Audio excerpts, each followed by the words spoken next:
The best thing about going to my wife's office party was that I got a chance to give my Challenger a good spin. The worst part was that the faster I drove, the faster I would get there. The meeting was held in a cabin in the woods, and there was a good 20-mile stretch of road leading to it. No stop signs, no traffic lights, no traffic. Just an open road waiting for Dodge to do its thing. It also meant no gas stations or jiffy shops. Donna and I have been growing apart since our daughters got married. I was hoping for the opposite, but it was not meant to be. Donna insisted that I accompany her to the ceremony, even though I made it clear that I did not want to go. She used to go alone. Donna liked to drink, but I didn't. Sometimes I drank beer. Also, she was a social butterfly and I was not. For the past year, I have suspected that she was having an affair. By this time, I didn't care anymore. I think this was one of the reasons why we grew apart. I waited, just looked for a way out of an unpleasant relationship. I needed a way to end this matter.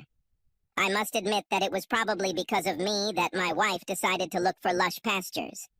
I'm a weird type of minimalist, so to speak. I grew up in a very poor family. My brothers and I had much less than most kids our age, by which I mean things like bikes, toys, pets, fancy electronic gadgets, and the like. It was almost like being Amish without religion. I was no fool, and I fully understood how the normal world worked, but I couldn't bring myself to go along with it. I knew it was important to stay out of debt. Paying bills was important, and it was prudent to save something for retirement. To live a comfortable life as a minimalist, you don't have to be a fanatic, but you do have to keep yourself in check. By allowing yourself a few indulgences, you can appear normal to most people. My biggest weakness was marriage and family. I had a really hard time finding a woman who I felt could tolerate my eccentricities and who could accept my uniqueness. Donna came from the same background as me and was used to leading a modest lifestyle. She didn't accept it the way I did, but she could tolerate it. The longer we were married, the more she seemed to bounce back. She became less frugal. I didn't like it, but I understood, especially after the girls were born. In order not to seem strange, we bought a small, practical house and began to wear better clothes. Donna did her hair from time to time and became quite adept at grooming and makeup. We have 2 smartphones from last year's models. As the girls grew older, Donna began working. It was an office job with minimum wage. Transportation was necessary, so we bought her a small Honda Civic, just like I did. Her salary almost completely covered the cost of a car, lunches, and a new wardrobe. My name is William Smith. This is the most common name a person can get. I work for a local company that makes industrial compressors. The work is very monotonous, but I like it. I was satisfied with both the position and the salary. Sometimes I was offered a promotion, but I refused. I didn't say anything to Donna. I hid my second affair from my wife. I felt it was prudent to save for retirement. Every chance I got, I bought gold, 1 ounce of Krugerrand. I had over 30 in my safe in the basement, and I was just getting started. And finally, I took the liberty of a 1970 Dodge Challenger. Donna did a good job at Gilbert Industrial. She regularly received bonuses and promotions. During the first year, she talked quite a lot about her work, but then it started to fizzle out. Now she rarely mentions work or the people she works with. I knew something was wrong, but I couldn't figure out what it was. Tonight, I hoped to gain a better understanding of the situation. The party was something of a party. It was a weekend event. I felt out of place for even going there. I've dated all of her companions at one time or another, and I didn't like any of them. We pulled off the highway at Holbrook, and I was finally able to let the Challenger accelerate.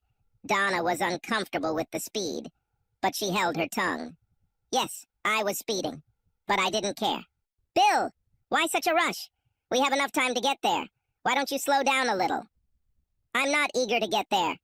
You know very well that I didn't want to go at all. I'm just using this time to clean the engine. The car needs to run from time to time. Please try not to ruin my mood. This weekend is important for my career. Why? What are you talking about? Why is it so important for me to attend this corporate event? I don't understand.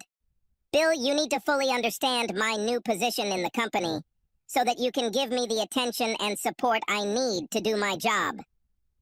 I still don't understand. I'm sure Mrs. Simpson will be able to explain everything to you when we arrive. Marge Simpson was the wife of company president Glenn Robertson. Simpson. It was old money and old business. I have always supported you in the past. What changed? My new position has many unique responsibilities. Marge said you should get to know them gradually to fully understand them. It may be difficult to understand at first, but she assured me that you will come to understand. By the time we got to the cabin, my adrenaline was pumping. It didn't take a genius to figure out what Donna was trying to say. The weekend promises to be interesting. When we arrived, Donna walked into the cabin, leaving me to carry the bags. I felt like I had been put in my place. "Hey, nice wheels, Mr. Smith." It was Toby Wallace, the only decent worker in their office. "Hello, Toby. How are you?" Toby introduced me to his wife, Bonnie. They were sitting on the front porch, but it seemed like everyone else was inside. I glanced around the parking lot and estimated that there were about 16 cars there and one beat-up old truck at the end of the lot. We spent the next 5 minutes talking about the Challenger. "What are you doing outside? Why aren't you and Bonnie inside with the others?" "These are not our type of people, Mr. Smith. We were hoping to leave early, but Mrs. Simpson insists we stay. We came early today to help arrange everything. All the suppliers left about an hour ago. You'll have to explain yourself. What's happening?" "Something suspicious, but I don't know exactly what. I don't want to upset you, but I think it has something to do with your wife." "Will you stay the whole weekend?" "No. That's why I parked my truck on the side of the road, so I wouldn't have to worry when we got ready to leave." It became more and more interesting every minute. "Okay, I'd better take all this to our room. Let me know before you leave, okay?" "Certainly, Mr. Smith. Be careful. Don't do anything stupid." Luckily, it was only 2 small bags. As I entered the house, Mrs. Simpson caught my eye, smiled, and waved. Donna was waiting for me at the top of the stairs and looked a little annoyed that it had taken me so long to enter. "It's time, Bill. We have a few hours to get ready for the evening. Clean yourself up and wear something presentable. It's going to be a special night, and I want everything to be perfect. If you don't mind, I'll take a little walk around the house to calm down. I'll be back soon." I found myself grinning as I walked out of the room. There was a slight chill that made my walk a little more pleasant. According to my calculations, there were actually 16 cars. These were mainly Mercedes, a few Jaguars, and a Lexus. 4 of the vehicles had out-of-state license plates. I was a little confused, trying to understand how a woman in my wife's position could measure up to people of that caliber. She, or rather we, were definitely beyond the level of these people. Something was wrong. I noticed Toby and Bonnie loading their bags into the truck. I waved and came over to chat. "I see Mrs. Simpson has decided to let you go." "Not really. We're kind of slipping away." "I don't feel comfortable here, Mr. Smith." Toby thought maybe we should stay, but I talked him out of it. Bonnie hastened to add, "Could you do me a little favor and stay here until the evening reception is over? I'm also a little worried and would really appreciate it. I have no idea what's going on, but I don't like it. Great minds think alike. Isn't that right, Bonnie?" She blushed slightly at my pathetic attempt at humor. "I think we can. At this stage there will be crabs and oysters. Toby, I think I'll like it." I dressed the way my wife insisted. Before we reached the buffet, the hostess took me by the arm and led me into a quiet alcove.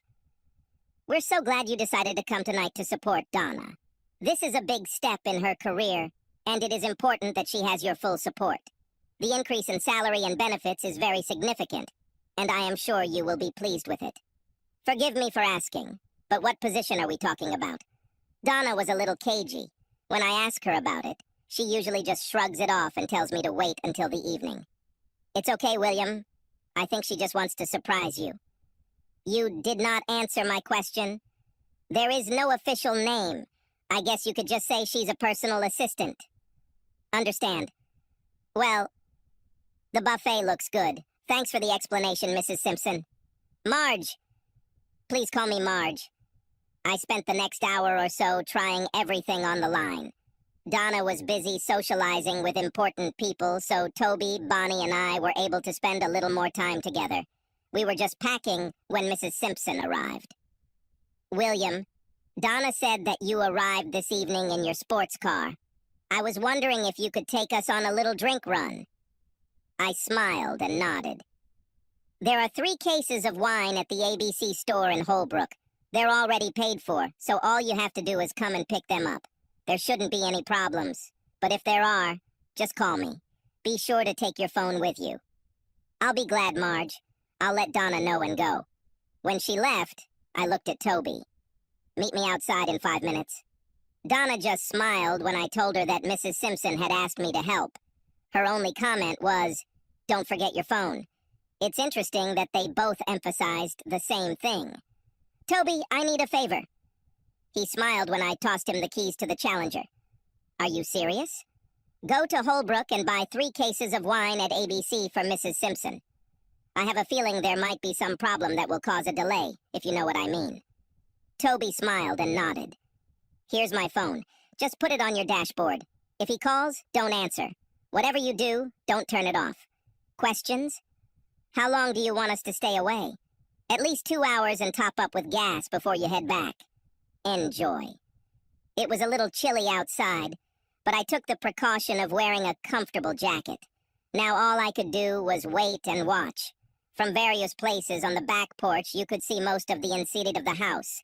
A thermos of coffee would have been very helpful, but I didn't plan for it in advance. I found a convenient place from where I could look inside without being noticed. Donna was the center of attention. She smiled, laughed, and was embarrassed like a movie star. About 20 minutes later, Mrs. Simpson and Donna took a closer look at Donna's cell phone. I knew exactly what they were doing, checking my location. Well, thanks to Toby, I'm almost at Holbrook. They both smiled as Mrs. Simpson raised her hand and began to speak. Unfortunately, I couldn't make out what was being said, but everyone in the room seemed to quietly approve of what they were hearing. It sounded like quiet applause. Glenn Robertson Simpson walked over and took Donna's hand.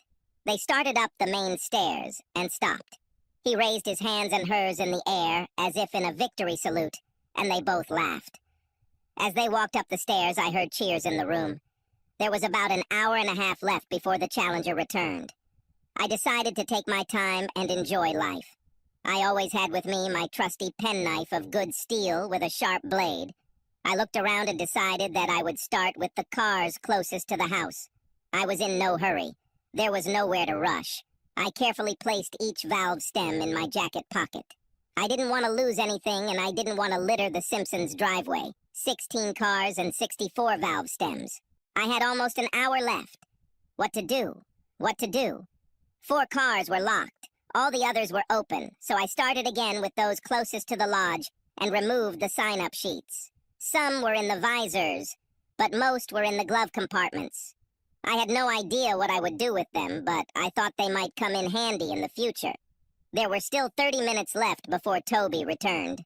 I decided that I needed to remove the valve stems on the spare tires. Since I had access to the cars, I also had access to the trunks. 20 minutes later, I had 10 more valves. 2 cars did not have spare tires. I know it was petty and childish, but it gave me a little bit of easy satisfaction. I'm not a big fan of confrontation, so everything I did or intended to do was low and mean. I didn't have any self-esteem issues, so I didn't feel the need to appear masculine or heroic. I will allow all alpha males to take on this role. 20 minutes later, the Challenger returned. Toby and Bonnie seemed to be enjoying the ride. He confirmed that there was indeed a delay at the ABC store, as I expected, and it looked like it was pre-planned. While they were gone, no one called my cell phone. I turned it off and took out the SIM card. They couldn't wait to get home as soon as possible. I thanked Toby, wished him a safe journey, and strongly encouraged him to find another job as soon as possible. I'm sure the cases of wine were quite expensive. This problem was easy to solve. I placed all 3 boxes on the porch of the lodge. I never wanted to be accused of stealing. The ride home was relaxing. There wasn't much in the house that was important to me. A few personal papers, a laptop, and Krugerrands. At first, I was going to set the house on fire before leaving, but that would have made Donna a martyr. I didn't want to do this. 2 hours later, I was on my way. I didn't feel the need to leave a traditional note or engagement ring.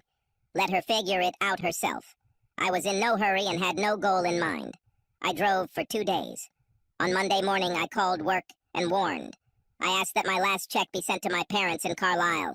They were unhappy that I left without warning. I apologized, but did not explain anything. You can always count on a good breakfast at Waffle House. On the way, I bought the local merchandiser's newspaper and found an interesting advertisement for help needed for a local supermarket. They were looking for someone to stock the shelves between 10 in the evening and 6 in the morning. After breakfast, I checked out the market. It was in an eclectic, old neighborhood of Chattanooga. I spent the next hour driving around the area. There were many old craftsman cottages and a few mobile homes in the immediate area. I could have been happy in a small trailer, but I was hoping for a step up. Then I accidentally came across a sign offering to rent a garage apartment. I hadn't asked about a job yet, but I didn't want to lose my garage apartment. The garage was not included in the price, but when I offered $50 a month more, they agreed. It was a small apartment with 1 bedroom and no shower.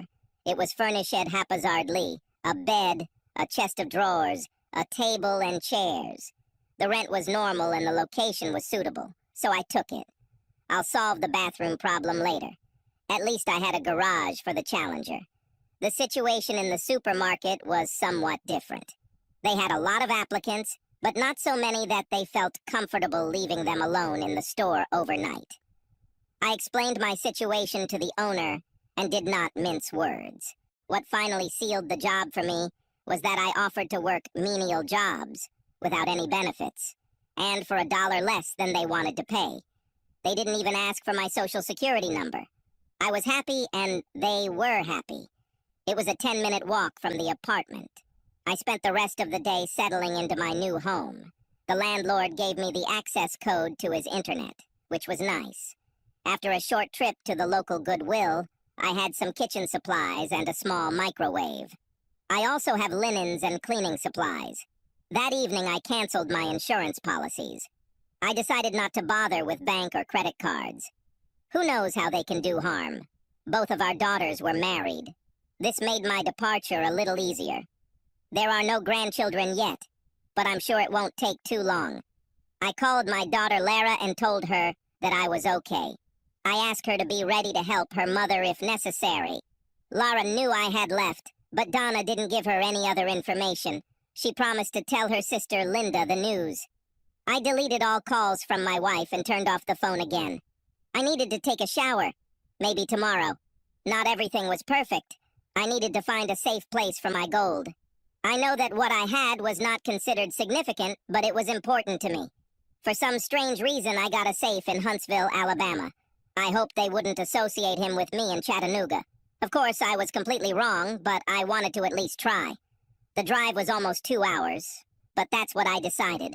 The apartment's garage door was pretty secure, but I installed a new deadbolt and heavy-duty lock just to be sure. I need to be protected. It didn't take me long to settle into my new job. The first 3 nights a man worked with me, and then they left me alone. After the first 2 weeks, I had everything under control. For $20 a month, I got a membership to the Planet Fitness Club, which solved my shower problem. I started work at 10 in the evening and finished at 6. Next was a 20-minute run or 30-minute walk to the Planet. Initially, I only used the shower, but gradually I started using some exercise equipment. By the end of the first month, I was working out at the gym for almost 2 hours every day. I felt better and lost some weight. I never considered myself heavy, but I was a little flabby. I was happy with my new job. It was monotonous, but at the same time different. It's hard to explain, but I'm sure you'll understand what I mean. I did my job, and they left me alone. The gym was also a good choice.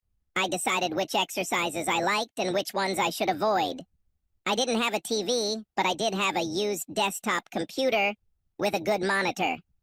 I haven't been cooking much, but I have found that my eating habits have changed a bit. Although it was not my intention, I found myself drifting towards the keto diet. After 3 months, I felt better and lost weight. It's time to reconnect with my daughters.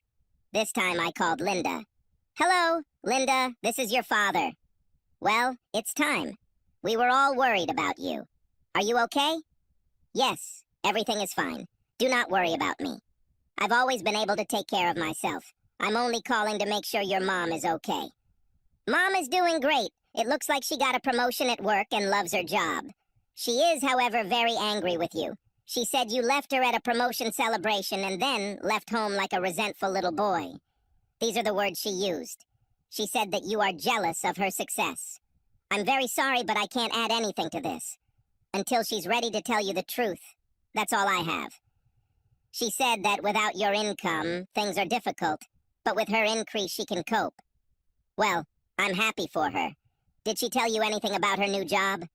Only that she earns more money and travels a lot. I didn't answer. After a short pause, Linda asked, "Are you coming home for Christmas?" "Don't think. I'll try to send something for you and Lara." "We don't need anything, Dad. We'd rather you were here." "Sorry, and now I have to go. Say hi to Lara for me. Bye." I felt a little depressed. I had the feeling that my daughters did not understand the situation and considered me the cause of all the problems. I wasn't happy about it, but I didn't feel obligated to explain myself. It was obvious that there was no remorse on my wife's part. I felt a little sad. From what my daughter said, Donna was doing just fine without me. I didn't understand why she wanted me to be home. I spent the weekend depressed.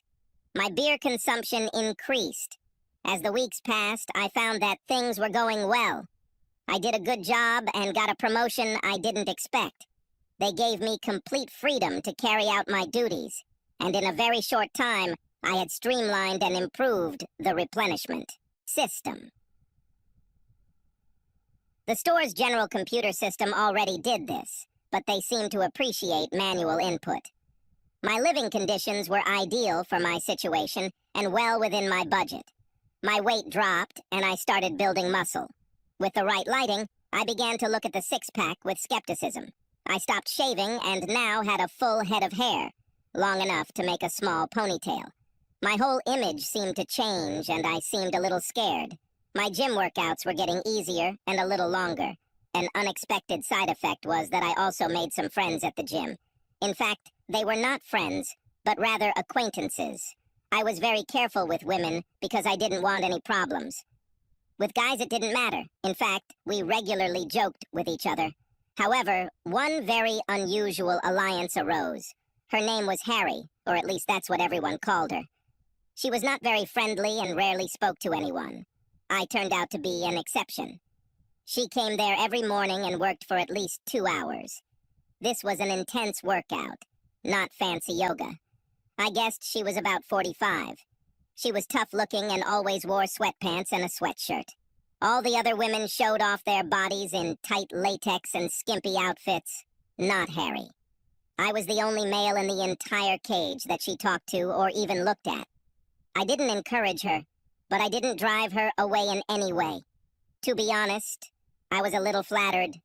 Several months passed, and I still had no contact with my daughters or my wife. I just couldn't bring myself to do it. I have traveled to Huntsville several times to add to my Krugerrand collection. Then everything started to change. "William, can I see you for a minute?" This was not the usual way to start a conversation with Harry. She called me William when all the boys called me Bill. Come to think of it, she'd never called me by my name before. "Certainly, no problem. Can I help with anything?" As a matter of fact, it is so. We sat down on the bench and made ourselves comfortable. "I have a corporate meeting to attend on Friday evening and I need an escort. I'll cover all the expenses and all I need is for you to come with me. I noticed that you don't drive, so I'll also provide transportation. If necessary, I can reimburse the costs." I hesitated and she quickly picked it up. "I'm really sorry. Did I do or say something wrong?" "No. Not at all. I just have a few skeletons in my closet, so to speak. If you can get around them, I'll be happy to help." "Okay, what are the problems?" "First of all, I'm married." "About. Damn, you never mentioned a wife. I think this is strange." "No, not at all. I just wanted you to know in advance. I haven't seen or spoken to my wife in over 9 months. I don't even know if I'm married yet. Have you filed for separation or divorce? No. What else? I don't have anything suitable. No suit, no jacket, no shirt, no regular shoes. I don't need all this, so I don't have it. No problem. I can take care of this. That's why I ask a week in advance. I do work at night, but I think I can get a free evening without any problems. I'm glad you solved this problem. She smiled when she said this.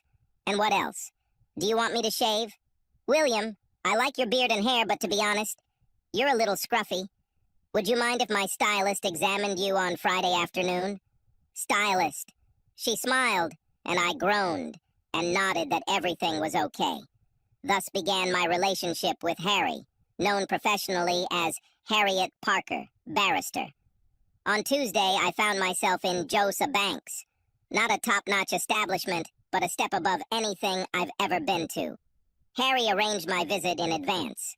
I ended up with 2 pairs of pants and 2 sports jackets, a couple of shirts, and a few ties. I tensed up a bit by adding 2 turtleneck shirts to the pile. I've always liked them and thought they would look good with sport coats. Harry has already paid for everything. On the way home, I grabbed a new pair of decent shoes and some underwear. I needed new underwear due to my recent weight loss. The shoes were moccasin style, but still cool. My appointment with the stylist on Friday went well. The guy who took care of me was easy to get along with and did a good job. He left me with a short, neatly trimmed goatee and turned my ponytail into something like a short, modified mullet. I don't know the actual term, but it was long in the back. He assured me that it would be much easier to maintain. I like it. He didn't talk much about Harry, but he said I was lucky. Harry showed up at the apartment exactly at 6. She didn't get out of the car, but she squeaked briefly. The Lexus looked out of place in my neighborhood. I put on a gray jacket and a gray turtleneck. I thought I looked pretty good, but I have no reference point. I was grateful to her for driving because I didn't know the roads in the city. Harry, before we go in, could you explain exactly what I should do or not do tonight? The first hour or so will probably be socializing. You don't need to bother. Most people here will be big sensual snobs who you won't want anything to do with. Avoid them if you can. Most importantly, I want you to stay close to me and keep the snobs away. Try not to be an eyesore, but don't let anyone push you. Make sure I always have a drink in my hand, ginger ale or mineral water.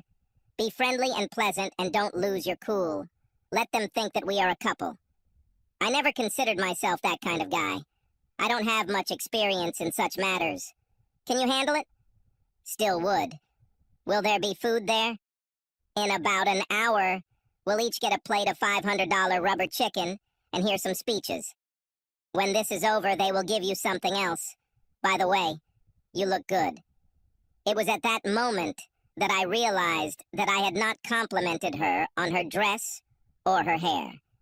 I was truly out of my element. The first part of the evening went exactly as she explained. I found that my role was easier than I expected.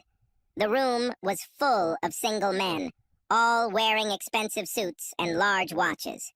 Harry looked really good, and most of them knew she was single. Quite a few of them took the time to stop by and chat with her for a bit. They were testing the waters, so to speak. I found myself giving them sidelong glances, like Charles Bronson. Surprisingly, it worked.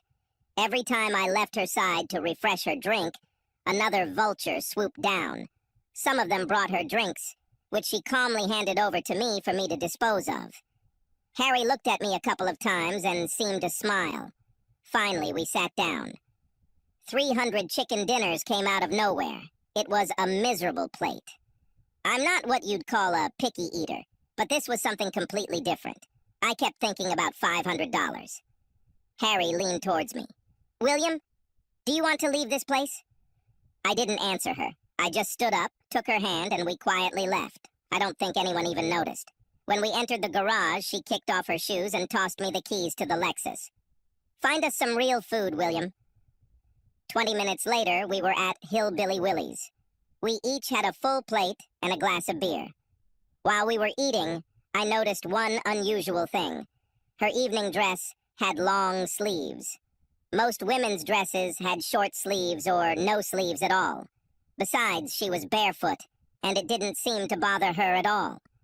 Everything quickly returned to normal. My evening with Harry was pleasant, although it did not end in any intimacy. We continued our usual relationship at the gym. 3 weeks later, Harry had another appointment that required an escort. I, of course, agreed.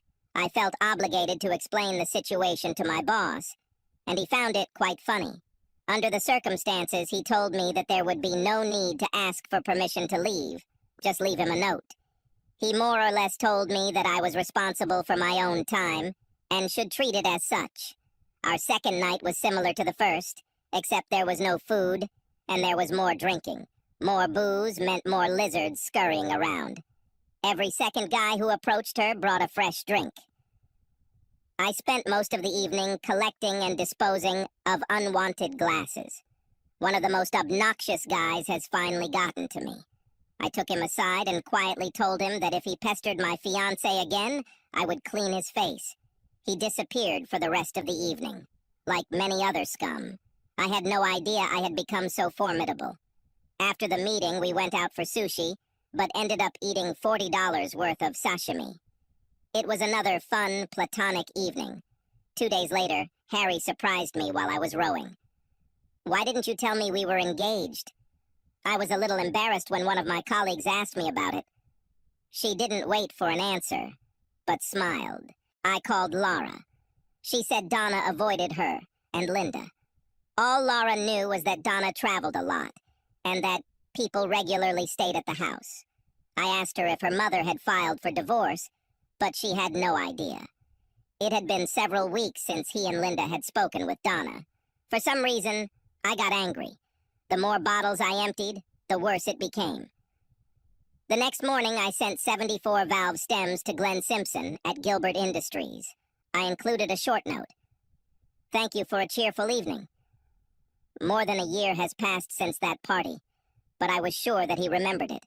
I skipped the gym that day. I didn't want to train with a hangover. The next day, I received a suggestion from Harry. I promised to explain everything to her the next time we had dinner together. She picked me up at 6 in the evening. Harry took me to Chris's steakhouse. This was my first time in such a place. She listened silently and made no judgments. I returned to my apartment just in time for the start of my work shift. The next day at the gym, Harry asked me another question. Do I know anyone who was in the hut that night? When I told her that I had the names and addresses of everyone who was there, her eyes lit up. After our practice, she came to my house and I gave her an envelope with 12 car registration sheets. She grabbed them and kissed me on the cheek. There are many types of lawyers. Harry was a personal injury lawyer. She tried to explain it to me, but I just smiled and asked how much it would cost me. All I received in response was another kiss on the cheek. 3 days later, my daughter Linda called me. Donna called her to see if she knew where I was. There was a problem at Donna's workplace, and she found herself in the middle. She was unhappy and wanted to talk to me immediately. Linda refused to tell her anything. I wonder if Glenn received those valve stems. I called Harry and said I'd pick her up in 20 minutes. Her office was located in a prestigious shopping center. It was cute, but not too flashy. Harry had never seen Challenger. The sound of the engine brought several curious onlookers from her office as she walked out to the car. I walked around the car to open the door for her and smiled at all the onlookers. Harry laughed as she got into the car. "William played well." "Well played. I assume you'll want an engagement ring now?" "In my time. Do not rush." I kept the Challenger under control until we crossed the Tennessee River. Then I started to speed up a little. Highway 72 to Huntsville is a nice stretch of road, but not a great place to show off.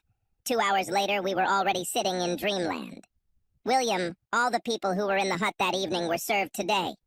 "What do you mean, served?" "This is a lawsuit. The actual term is malicious behavior that contributes to the deterioration of a marriage. Does such a thing really exist? It appears that all required categories have been met. Their behavior was deliberate, it was extreme, and it caused you severe emotional distress. That must be why my wife was upset." "What do you mean your wife was upset?" My daughter Linda called me today and said Donna needed to talk to me. There was a big problem at work and she was somehow involved in it. I don't know anything else. Glenn Simpson and Gilbert Industries are being sued for $1 million. The remaining 11 are facing claims of $100,000 each. I'm not trying to be a smartass or anything, but do you really think this will work? Well, of course, it may not be as simple as it seems, but I think some interesting things could happen. I was a little nervous as we left the restaurant, so I casually asked Harry if she wanted to get a room and come back in the morning. I would like to, but I can't. If you want, we can leave early. That's not the point. Let's just leave. I'll explain everything to you on the way home. The car was quiet for the first 20 minutes, and then it began to open. I think 8 years ago, Harry weighed almost 300 pounds. She decided to diet and exercise rather than have bypass surgery. She lost 140 pounds. Unfortunately, she suffered from 20 pounds of loose skin. It took 5 surgeries to remove the excess flesh, and she now has scars all over her body. Harry is a brave, outspoken woman, but she admitted that she is very self-conscious about her scars. She avoided dates and any contact with male friends. For some reason, she felt comfortable with me, but she didn't know why. I dropped her off at the house, walked her to the door, and lightly kissed her on the cheek. She thanked me for the food, and there was a small tear in her eye as I left. We continued our platonic dates. We both seemed happy with it. Nick Jack's Markets seemed to be popular with locals. In less than 2 years, they added 2 more stores and showed no signs of stopping.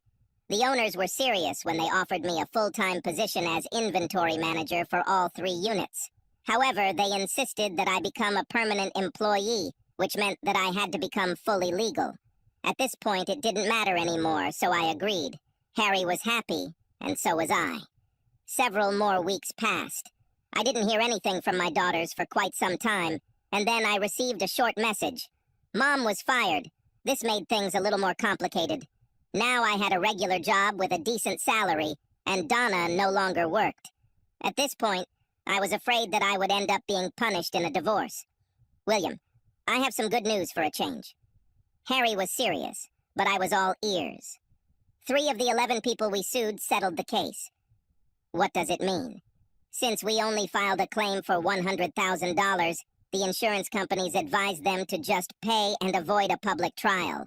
It was covered by their insurance, so it wasn't a big loss for them. You mean, we can get some money? William, I've already received 3 checks. Perhaps there will be even more of them. Do you think this has something to do with Donna getting fired? Yes, sure. Will this ruin my divorce? Have you submitted your documents yet? No, not yet. I was going to ask you to help me with this. Harry smiled. William, pack a small bag and get the Challenger ready. We're going to go visit your wife. We will leave early on Thursday morning. Now I was smiling. We left at 6 in the morning and checked into the Sheraton Hotel 10 hours later. I called Linda and asked her to invite Donna and Lara to lunch at the Reading Motor Inn the next day. The dinner conversation was somewhat awkward. Our conversation was varied and confusing. Why? We were both careful to avoid the elephant in the room. We spent our first night together. We were friends for more than a year without any benefits. The last thing I wanted was for her to feel awkward. While I won't go into detail about the evening, I will say that it was nowhere near as traumatic as we expected. We were both a little rusty, but managed to get through it with good results. She seemed relieved that I wasn't disgusted, and I was happy that it wasn't as bad as she made me think. We were a couple of happy fools. In the morning, we had brunch. Donna and the girls were already waiting for us at the table. I was wearing one of my new sport coats with a dark turtleneck. I looked good. Harry was dressed in one of her light business suits, something like professional casual. My wife and daughters looked at me in amazement. Donna, Linda, Lara. This is Harriet Parker, my confidant and lawyer. Harriet, my wife Donna, and daughters Linda and Lara. It was awkward, but the best I could do. Before we could get into pointless chatter, the waiter appeared to take our order. I am not hungry. If you don't mind, I'll just have some coffee. Donna was the first to break the silence. I quickly looked around the table and came to the same conclusion. Why don't you just bring us 5 cups of coffee and leave the pot on the table? The waiter nodded, and everyone seemed to breathe a sigh of relief. Good to see you again, Bill. Could you tell us about what you've been up to over the past few years? Donna smirked slightly when she said this. I'm just working and giving you the freedom to find yourself or whatever you do. Harry kicked me lightly under the table. I needed you, and you abandoned me.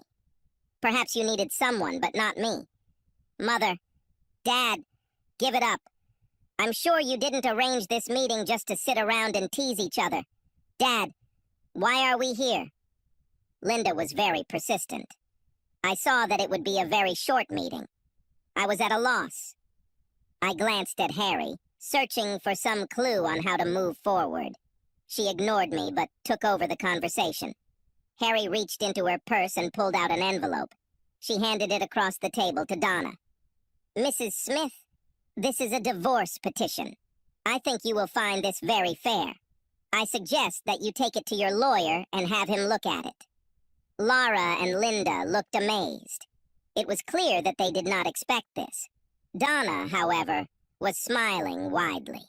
She didn't take the envelope from Harry, but reached into it and pulled out a similar one from her purse. You're a stupid idiot. I divorced your weak ass 8 months ago for desertion.